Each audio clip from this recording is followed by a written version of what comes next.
വർഷം 1896 മാർച്ച് മാസം 31 തീയതി.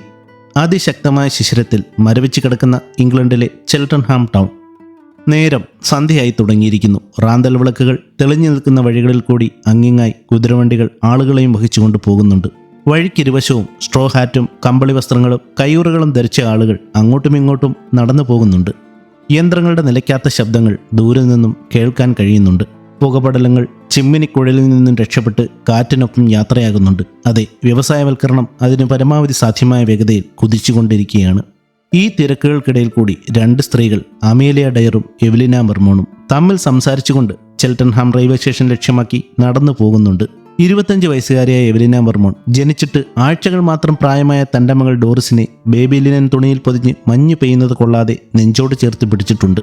റെയിൽവേ സ്റ്റേഷൻ എത്തിയപ്പോൾ എവലിന കുഞ്ഞു ഡോറിസിനെയും അവൾക്കുള്ള വസ്ത്രങ്ങളും കൂടെ 10 പൗണ്ട് സ്റ്റെർലിങ്ങും അമേലിയയ്ക്ക് കൈമാറി. ഇനി അങ്ങോട്ട് അമേലിയയാണ് ഡോറിസിനെ നോക്കാൻ പോകുന്നത്. എവലിനയ്ക്ക് ഡോറിസിനെ പിരിയാൻ തോന്നിയില്ല. കുറച്ചു നേരം കൂടി കുഞ്ഞിൻ്റെ കൂടെ ഇരിക്കാൻ വേണ്ടി എവലിനയും ട്രെയിനിൽ കയറി. കൂടുതൽ ദൂരമൊന്നും പോകാൻ പറ്റില്ല.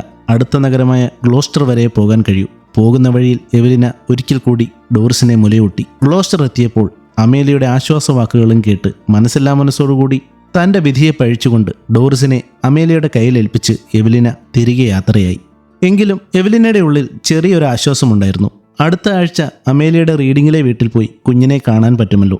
അമേലിയ പക്ഷേ എവലിനയോട് പറഞ്ഞ പ്രകാരം റീഡിങ്ങിലേക്കായിരുന്നില്ല പോയത്. പകരം അവർ പോയത് അവരുടെ മകൾ പോളി താമസിക്കുന്ന വില്ലസ്ഡൻ എന്ന ചെറുപട്ടണത്തിലേക്കായിരുന്നു. രാത്രിയിൽ ഡോറിസിനെയും കൊണ്ട് വില്ലസ്ഡൻ സ്റ്റേഷനിൽ നിന്നും അമേലിയ മകളുടെ വീട്ടിലേക്ക് നടന്നു. രാത്രി വൈകിയതുകൊണ്ട് തന്നെ വഴികൾ ഏറെക്കുറെ വിജനമാണ്. പതിവിലും നിശബ്ദമായ ഈ രാത്രിയിൽ മഞ്ഞിൽ പൊതിഞ്ഞു കിടക്കുന്ന മരങ്ങളും വീടുകളും തന്നെപ്പോലെ വിഷാദത്തിൽ മുങ്ങി നിൽക്കുന്നത് പോലെ അമേലിയയ്ക്ക് തോന്നി. ഒരുപക്ഷെ തൻ്റെ തോന്നലാകാം. അമേലിയ ഡോറിസിൻ്റെ മുഖത്തേക്ക് നോക്കി. ഡോറിസ് അപ്പോഴേക്കും ഉറക്കമായിട്ടുണ്ടായിരുന്നു. പതിയെ നടന്ന് അമേലിയ മകൾ പോളിയുടെ വീട്ടിലെത്തി. വാതിലിൽ തട്ടുന്നത് കേട്ട് കതകു തുറന്ന പോളി അമേലിയയും കുഞ്ഞു ഡോറിസിനെയും കണ്ടു. അമേലിയ ഒന്നും പറയാതെ അകത്തെ മുറിയിലേക്ക് പോയി. വർഷങ്ങൾ പഴക്കമുള്ള ഈ വീടിൻ്റെ തടിച്ചുമരുകൾക്ക് നിറം മങ്ങി തുടങ്ങിയിരുന്നു. അമേലിയയുടെ ഓരോ കാൽവെപ്പും താങ്ങാൻ കഴിയാതെ ശബ്ദമുണ്ടാക്കുന്ന വുഡൻ ഫ്ലോറിൻ്റെ പ്രതികരണം കേട്ട് ഡോറിസ് ഉറക്കത്തിൽ നിന്നും ഉണർന്നിരുന്നു. റാന്തൽ വിളക്കിൻ്റെ അരണ്ട വെളിച്ചം തങ്ങി നിൽക്കുന്ന മുറിയിൽ കിടക്കുന്ന തൊട്ടിലേക്ക് അവർ ഡോറിസിനെ കിടത്തി. രാത്രി ഏറെ വൈകിയിരിക്കുന്നു. ജോർജിയൻ കാലഘട്ടത്തിലെങ്ങോ പണികഴിപ്പിച്ച ആ വീടിൻ്റെ തടിച്ചുമരുകൾക്കിടയിലൂടെ അരിച്ചിറങ്ങുന്ന തണുപ്പിൽ തന്നെ നോക്കി ചുവന്ന മോണ കാട്ടിച്ചിരിക്കുന്ന കുഞ്ഞു ഡോറിസിനെ അമേലിയ കുറേ നേരം നോക്കി നിന്നു. അമേലിയയുടെ കണ്ണുകൾ അലങ്കോലമായി കിടക്കുന്ന മുറിയിലുടനീളം പരതി നടന്നു. കട്ടിലിൻ്റെ ഒരറ്റത്ത് ചുരുട്ടി വെച്ചിരിക്കുന്ന വസ്ത്രങ്ങളുടെ ബോർഡറിൽ പിടിപ്പിക്കുന്ന എഡ്ജിങ് ടേപ്പിൽ അവരുടെ കണ്ണുകൾ ഉടക്കി നിന്നു. അമേലിയ സാവധാനം ആ എഡ്ജിങ് ടേപ്പ് കയ്യിലെടുത്തുകൊണ്ട് ഡോറിസിൻ്റെ തൊട്ടിലിനരികിലേക്ക് വന്നു. ആഴ്ചകൾ മാത്രം പ്രായമുള്ള കുഞ്ഞു ഡോറിസിൻ്റെ കഴുത്തിൽ അവർ ഈ ടേപ്പ് 2 തവണ ചുറ്റി. അവർ മെല്ലെ ആ എഡ്ജിങ് ടേപ്പ് വലിച്ചു മുറുക്കാൻ തുടങ്ങി. കഴുത്തിലെ കുരുക്ക് മുറുകി തുടങ്ങിയപ്പോൾ ശ്വാസം ഉള്ളിലേക്കെടുക്കാൻ വെമ്പൽ കൊണ്ട കുഞ്ഞു ഡോറിസിൻ്റെ ഞരക്കം മുറിയിലെ കനത്ത നിശബ്ദത ഭേദിച്ചു. മരണവെപ്രാളത്തിൽ പുറത്തേക്ക് ഉന്തി വന്ന അവളുടെ കൊച്ചു കണ്ണുകൾ അല്പം കണ്ണുനീർത്തുള്ളികൾ പൊഴിച്ചു. നിമിഷങ്ങൾക്കുള്ളിൽ എല്ലാം കഴിഞ്ഞിരുന്നു. അമേലിയ ടേപ്പിൽ നിന്നും പിടിവിട്ടു. കുഞ്ഞു ഡോറിസിന്റെ ചേതനയേറ്റ ശരീരം കണ്ണുകൾ തുറന്ന് അവസാന രക്ഷയ്ക്ക് വേണ്ടി ഉയർത്തിയ കൈകൾ പൊക്കി തൊട്ടിലിൽ കിടപ്പുണ്ടായിരുന്നു.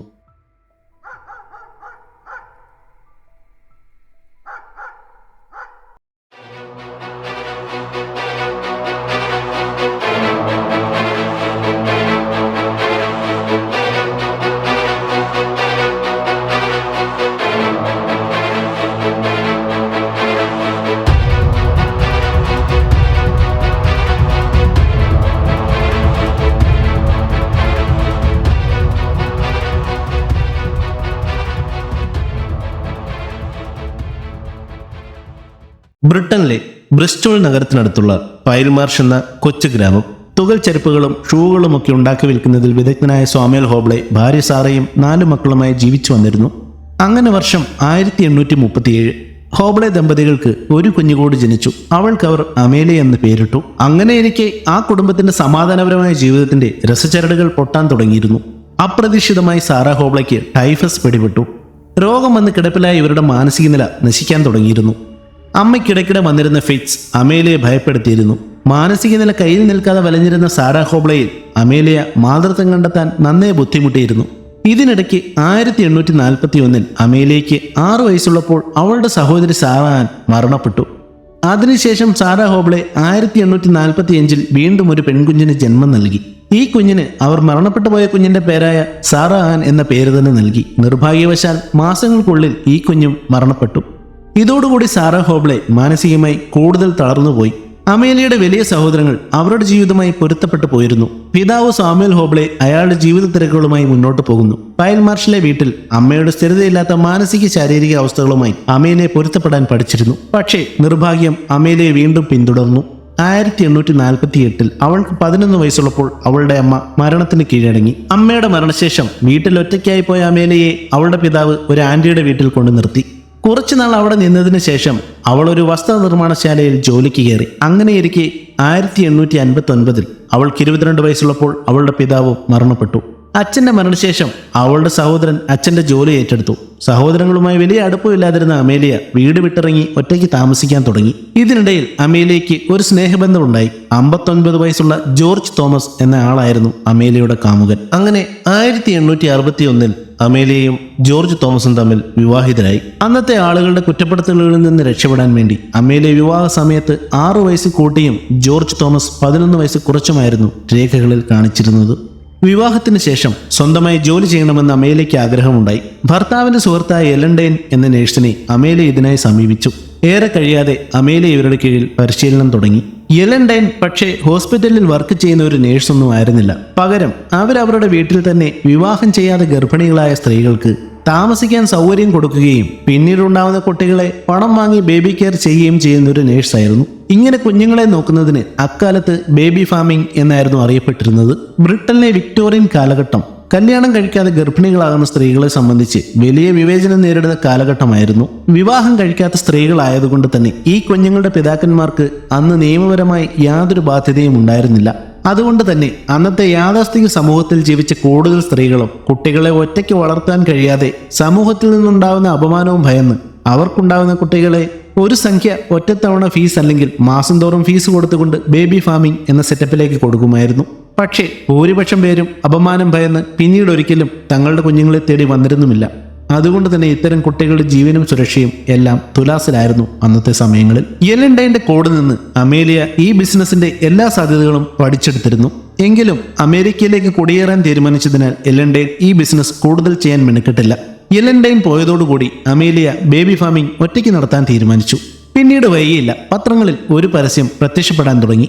ആ പരസ്യം ഏകദേശം ഇങ്ങനെയായിരുന്നു: ഗ്രാമപ്രദേശത്തെ വീട്ടിൽ താമസിക്കുന്ന കുട്ടികളില്ലാത്ത ദമ്പതികൾ ആരോഗ്യമുള്ള കുട്ടിയെ ദത്തെടുക്കാൻ ആഗ്രഹിക്കുന്നു. 10 പൗണ്ട് സ്റ്റെർലിംഗ് ഫീസ് ഉണ്ടായിരിക്കുന്നതാണ്. ഈ പരസ്യത്തെ ഗ്രാമപ്രദേശത്ത് സുഖമായി ജീവിക്കുന്ന ഒരു കൊച്ചു കുടുംബത്തിന്റെ ചിത്രം വായിക്കുന്നവരുടെ മനസ്സിൽ കോറിയിട്ടു. കുട്ടികളെ നോക്കാൻ വഴിയില്ലാതെ ഇരുന്ന, അതുപോലെ തന്നെ കുഞ്ഞുങ്ങളെ ഒഴിവാക്കാൻ കാത്തിരുന്ന പലർക്കും ഈ പരസ്യം ആകർഷകമായി തോന്നി. പരസ്യത്തിൽ കൊടുത്തിരുന്ന അമേലിയയുടെ അഡ്രസ്സിലോട്ട് പലരും ബന്ധപ്പെടാൻ തുടങ്ങി.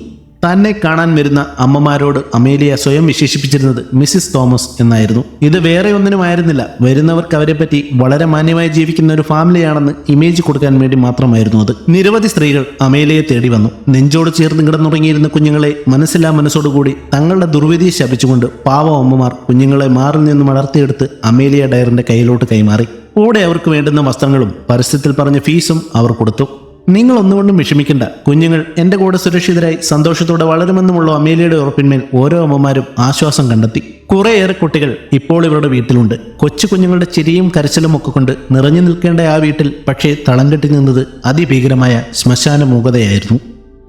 അമേലിയയുടെ വീടിന്റെ ഉമ്മറപ്പടി കിടക്കുന്ന ഏതൊരാളെയും ആലിംഗനം ചെയ്തിരുന്നത് ഒപ്പിയം എന്ന ലഹരി വസ്തു ചേർത്തുണ്ടാക്കിയിരുന്ന ഗോഡ്ഫ്രൈസ് ഓറിജിയൽ എന്ന സിറപ്പിന്റെ രൂക്ഷഗന്ധമായിരുന്നു.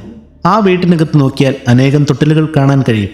ഒറ്റ നോട്ടത്തിൽ ഒഴിഞ്ഞു കിടക്കുകയാണെന്ന് തോന്നുമെങ്കിലും ഈ തൊട്ടിലുകളിൽ ഒപ്പിയം കലർന്ന സിറപ്പിന്റെ ഓവർഡോസ് കാരണം തളർന്നുറങ്ങിയിരുന്ന കുഞ്ഞുങ്ങൾ ഒന്നനങ്ങാൻ പോലും ആകാതെ കിടപ്പുണ്ടായിരുന്നു. അപകടകരമായ അളവിൽ ഉള്ളിലെത്തിയ ഈ സിറപ്പ് കുഞ്ഞു ശരീരങ്ങളെ ദുർബലരാക്കി. പൂർണ്ണമായും വികസിച്ചിട്ടില്ലാത്ത ആന്തരിക അവയവങ്ങളെ ഈ മരുന്ന് തകർക്കാൻ തുടങ്ങി. മെല്ലെ മെല്ലെ ഈ കുഞ്ഞുങ്ങൾ ഒന്നിനു പുറകെ ഒന്നായി മരണത്തിന് കീഴടങ്ങാൻ തുടങ്ങി. അമേലിയയ്ക്ക് വേണ്ടിയിരുന്നതും അത് തന്നെയായിരുന്നു. ആരും ചോദിക്കാൻ വരാത്ത ഈ കുഞ്ഞുങ്ങളെ നോക്കാൻ വേണ്ടി വാങ്ങിച്ച പണം അമേലിയയ്ക്ക് ഈ കുഞ്ഞുങ്ങൾക്ക് വേണ്ടി ചെലവാക്കേണ്ടി വന്നില്ല. ഇവിടെ കുട്ടികളെ കൊടുത്ത ഭൂരിഭാഗം അമ്മമാരും താരതമ്യേന സാമ്പത്തികമായി പിന്നോക്കം നിൽക്കുന്നവരായിരുന്നു. മാത്രമല്ല, ഒരു വിവാഹ ബന്ധത്തിൽ നിന്നും ഉണ്ടായ കുട്ടികളല്ലാത്തതുകൊണ്ട് തന്നെ ഈ കുഞ്ഞുങ്ങളെ തേടി വരാൻ അന്നത്തെ യാഥാസ്ഥിക സമൂഹത്തെ ഭയന്ന് അവർ മുതിർന്നില്ല. അതുപോലെ തന്നെ അമേലിയയും കൃത്യമായ ഇടവേളകളിൽ സ്ഥലം മാറാനും വേറെ പേരുകളിൽ പത്രത്തിൽ പരസ്യം ചെയ്യാനും ശ്രദ്ധിച്ചിരുന്നു. ഇതിനിടയ്ക്ക് അമേലിയ ഗർഭിണിയായി. അവൾക്കൊരു പെൺകുഞ്ഞ് ജനിച്ചു. മകളുടെ ജനനത്തോടുകൂടി അമേലിയ ബേബി ഫാമിംഗ് തൽക്കാലത്തേക്ക് നിർത്തിവെച്ചു. ഇതിനകം ഒപ്പിയം കലർന്ന സിറപ്പ് അമിതമായ അളവിൽ കുഞ്ഞുങ്ങളുടെ ഉള്ളിലെത്തിച്ച് നിരവധി കുഞ്ഞുങ്ങളെ അവർ കൊന്നു തള്ളിയിരുന്നു. മകളുടെ ജനനത്തോടുകൂടി ബേബി ഫാമിംഗിൽ നിന്നും വിട്ട് എന്ന അമേലിയയുടെ ഭർത്താവ് ജോർജ് തോമസ് 1869 മരണപ്പെട്ടു. ഇതോടുകൂടി ഇവർ ബേബി ഫാമിംഗിലേക്ക് വീണ്ടും തിരിഞ്ഞു. ഒരിടവേളയ്ക്ക് ശേഷം വീണ്ടും പത്രങ്ങളിൽ അമേലിയയുടെ പരസ്യം പ്രത്യക്ഷപ്പെടാൻ തുടങ്ങി.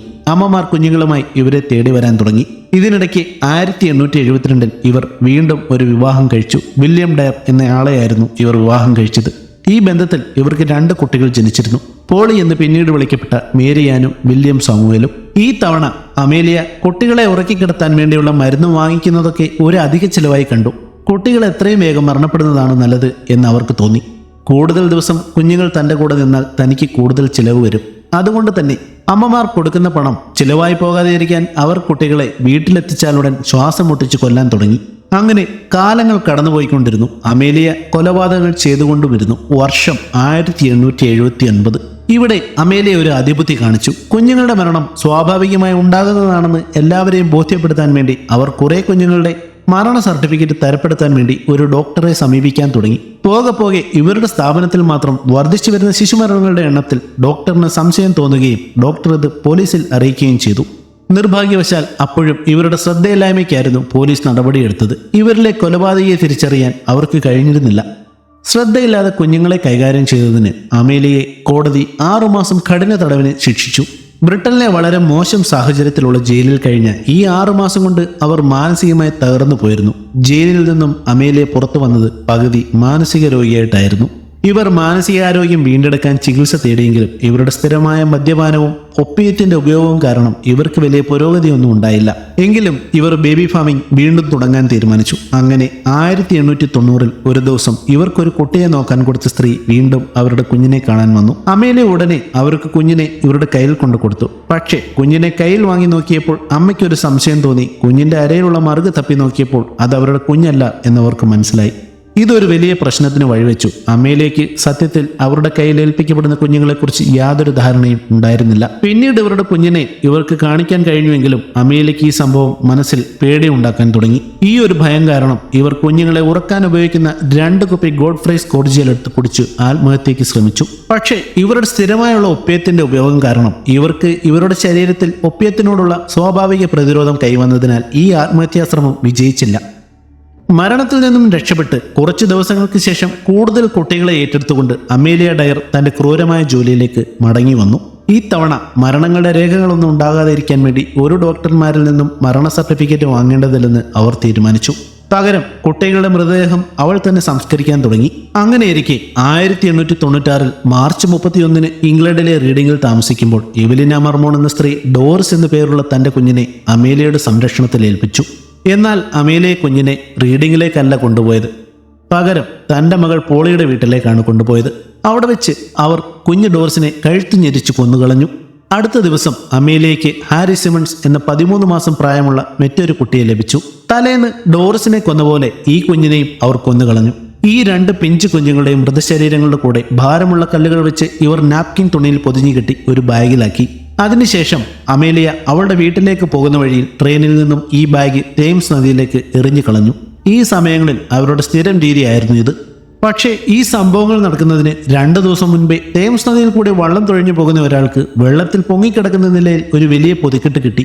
അയാൾ ഇത് തുറന്നു നോക്കിയപ്പോൾ ഒരു പെൺകുഞ്ഞിന്റെ മൃതശരീരം കാണാൻ കഴിഞ്ഞു. പോലീസ് കേസെടുത്ത് അന്വേഷണം തുടങ്ങി. പ്രഥമദൃഷ്ട്യാ തെളിവൊന്നുമില്ലാത്ത ഈ കേസിന്റെ ചാർജ് ആൻഡേഴ്സൺ എന്ന ഡിറ്റക്റ്റീവിനായിരുന്നു. ഈ ഡെഡ് ബോഡി ഇതുവരെ ആരുടേതാണെന്ന് കണ്ടുപിടിക്കപ്പെട്ടിട്ടില്ല. ഒരു ക്ലൂവുമില്ല. ആൻഡേഴ്സൺ ഈ കുഞ്ഞിനെ പൊതിഞ്ഞിരുന്ന തുണി നല്ലതുപോലെ പരിശോധിക്കാൻ തുടങ്ങി. നനഞ്ഞു കുതിർന്ന നാപ്കിൻ തുണിയിൽ നിന്നും ആൻഡേഴ്സന് ഒരു ലഗേജ് ടാഗ് കിട്ടി. പക്ഷേ ഈ ടാഗും നനഞ്ഞത് കാരണം അക്ഷരങ്ങൾ ഏകദേശം അവ്യക്തമായി തുടങ്ങിയിരുന്നു. ഈ ടാഗ് ലെൻസ് വഴി സൂക്ഷ്മമായി പരിശോധിച്ച ആൻഡേഴ്സന് ഇത് ബ്രിസ്റ്റോളിലെ ടെമ്പിൾമേഡ് റെയിൽവേ സ്റ്റേഷനിൽ നിന്നും ഇഷ്യൂ ചെയ്തതാണെന്ന് മനസ്സിലായി. ആദ്യത്തെ സൂചന ലഭിച്ചിരിക്കുന്നു. ഈ ടാഗിൽ ലഗേജിന്റെ ഉടമയുടെ പേരും അഡ്രസ്സും എഴുതുന്നതാണ്. പക്ഷേ ഒട്ടും വ്യക്തമല്ല. വെള്ളത്തിൽ കുതിർന്ന ഏകദേശം മാഞ്ഞു തുടങ്ങിയ പേരും അഡ്രസ്സും ആൻഡേഴ്സൺ വളരെ പണിപ്പെട്ട് മനസ്സിലാക്കിയെടുത്തു. എങ്കിലും ഈ അഡ്രസ്സിലുള്ള ആൾ തന്നെയാണോ ഇതിന് പിന്നിലെന്ന് ഉറപ്പിക്കേണ്ടതുണ്ട്.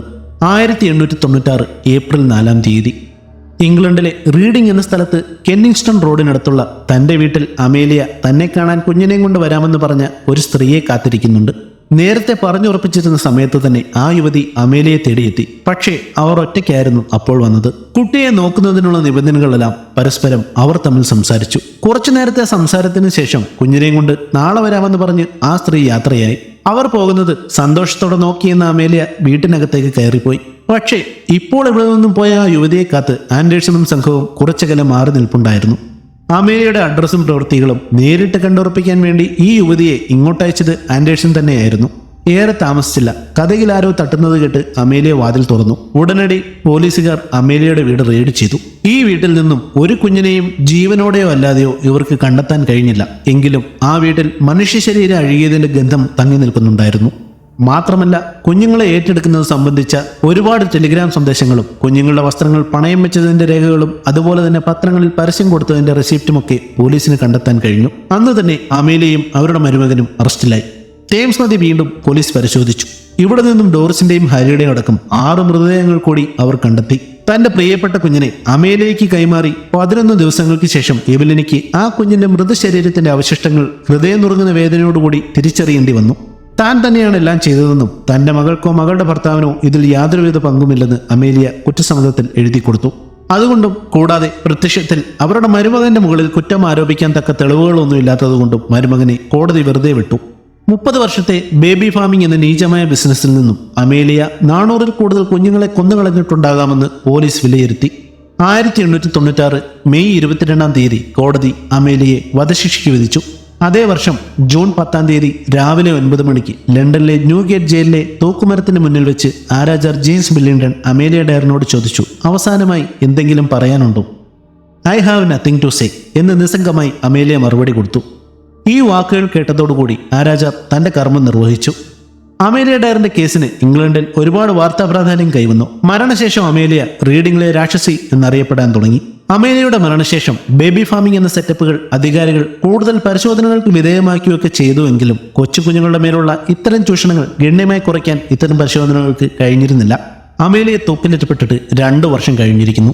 സൗത്ത് വെസ്റ്റ് ഇംഗ്ലണ്ടിലെ ന്യൂട്ടൺ അബോട്ട് എന്ന സ്ഥലത്തെ നിർത്തിയിട്ടിരിക്കുന്ന റെയിൽവേ ഗാരേജുകൾ പരിശോധിക്കുന്ന ജോലിക്കാർ ആരോ ഉപേക്ഷിച്ച നിലയിൽ കിടക്കുന്ന ഒരു പാഴ്സൽ പെട്ടി കണ്ടെത്തി. അത് തുറന്ന് പരിശോധിച്ച അവർക്ക് അതിൽ നിന്നും 3 ആഴ്ച മാത്രം പ്രായമുള്ള ഒരു പെൺകുഞ്ഞിനെ ജീവനോടെ കിട്ടി. പിന്നീട് നടന്ന അന്വേഷണത്തിൽ ഈ കുഞ്ഞിനെ നോക്കാൻ വേണ്ടി ജെയിൻ ഹിൽ എന്ന വിധവ 12 പൗണ്ട് സ്റ്റെർലിംഗ് കൊടുത്ത് മിസസ് സ്റ്റുവാർട്ട് എന്ന സ്ത്രീയെ ഏൽപ്പിച്ചതാണെന്ന് മനസ്സിലായി. ഇംഗ്ലണ്ടിലെ പ്ലൈമൗത്ത് എന്ന സ്ഥലത്ത് നിന്നും കുഞ്ഞിനെ വാങ്ങിപ്പോയ മിസസ് സ്റ്റുവാർട്ട് കുഞ്ഞിനെ ട്രെയിനിൽ ഉപേക്ഷിച്ച് കടന്നു കളഞ്ഞിരിക്കുന്നു. ഈ മിസസ് സ്റ്റുവാർട്ടിനെ പിന്നീട് കണ്ടെത്താൻ കഴിഞ്ഞിട്ടില്ലെങ്കിലും ഇവർ അമേലിയ ഡയറിന്റെ മകൾ പോളിയാണെന്ന് ആളുകൾ സംശയം പ്രകടിപ്പിച്ചിരുന്നു. വീണ്ടും കാണും വരെ നന്ദി.